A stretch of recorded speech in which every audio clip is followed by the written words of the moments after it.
My second guest tonight are a Norwich band who've been played on the show a number of times. Their music is a mix of funk, pop and jazz, and they've been prolific this year in terms of releases. And James and Tiago from the band should be online with us now. Good evening, guys. Good evening. Hi, Paul. How's it going? It's going very well, thank you, Ray. Yeah, good to have you on the show. Let's get the name of the band out of the way first. Mengels. Afrikaans, yes? Tiago, you take this one. It is. It's named after a pub in Flanders because I'm Flemish. Right. And it's a pub that we played our first gig in called the Mengels. So we are named after them because we had such a wonderful time there that we thought we'd steal their name. And do they know about it? They do. They are firm supporters. We go back there every year to gig. Fantastic. And we make a lot of money there from shirts. But it means something like mishmash or patchwork or something like that, doesn't it? It's a good descriptive name for the band, though, isn't it? As you do mix a number of styles together in your music. Well, Yes. Paul, we did once get told it meant hodgepodge, which, I couldn't tell if that was an insult or not. It's a little derogatory, isn't it? They weren't massive fans of our music, I'll say that. Another description I've seen on your social media is junk. Putting jazz and funk together. Yeah. Well, I think we coined the term junk, but I don't actually know if it exists. Well, it does now.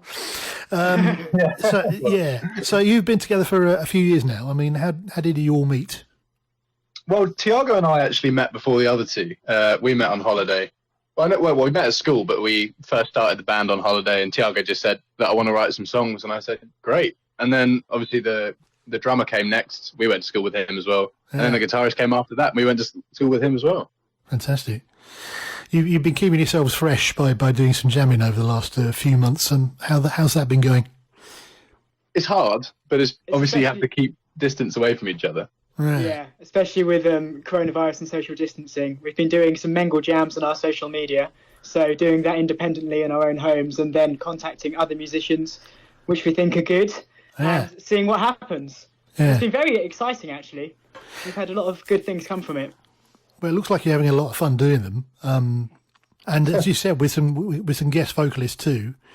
Would you now consider taking those other vocalists to your gigs in future? As they do give you all an opportunity to give it a bit extra in the background, don't they? Whenever the gigs happen, whenever the government let us do gigs again, with a safe model, we're there. We will. And actually, that is it's a good point you make about taking other artists. The thing is just whether they're sort of willing to do it, because obviously it's only a couple of songs, but, it would be great if we could. Yeah, especially locally, I would have thought. Have you thought about adding other musicians into the mix apart from vocalists? A bit of brass, for instance. Well, we've always wanted a horn section, obviously, because we play funk music. A horn section usually comes in very handy.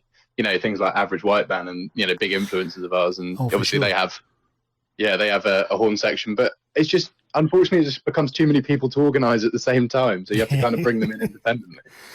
I suppose they all want paying as well. Well, I wasn't going to mention that. What about live, though? I mean, you've had your gig at O2 Academy in Islington rescheduled for November the 7th. Assuming that still goes ahead, and we really hope it does, I bet that can't come quickly enough, can it? Oh, we can't wait. We cannot wait. It's been too long since we've gigged. We love gigging. It's our favourite thing. Yeah. Well, we actually started off as a live band. So we were playing live for, maybe a couple of years before we actually recorded something. So we always feel more at home on the stage than we do in the studio. So it's been a big knock to not be able to do live stuff. I can imagine. One of your tracks this year, 3 Minutes to Change the World, I think it was, had an amazing stop frame video of what looked like little plasticine people. I'd encourage everyone listening to go on the band's social media pages and watch.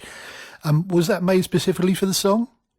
It was. It was made by a Flemish artist. Again, the Belgian connection there with Mengels.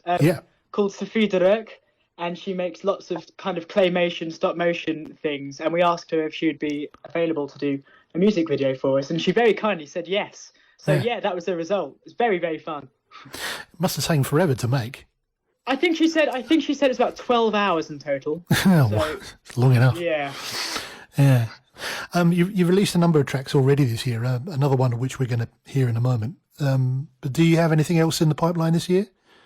Well, yes, actually. We can't release too many details about it. We like to, keep people waiting. But we have just been in the studio to record a track, a single. Yeah.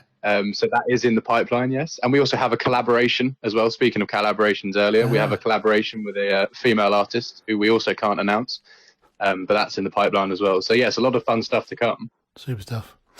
Well, thanks, guys, for taking the time to be on the show tonight. Hope we can get to see you locally at some point, if not at the O2 Academy in Islington in November. This is the latest release from Mengels. This is In My Dreams. Thanks, guys. Thank you very much. Thank you.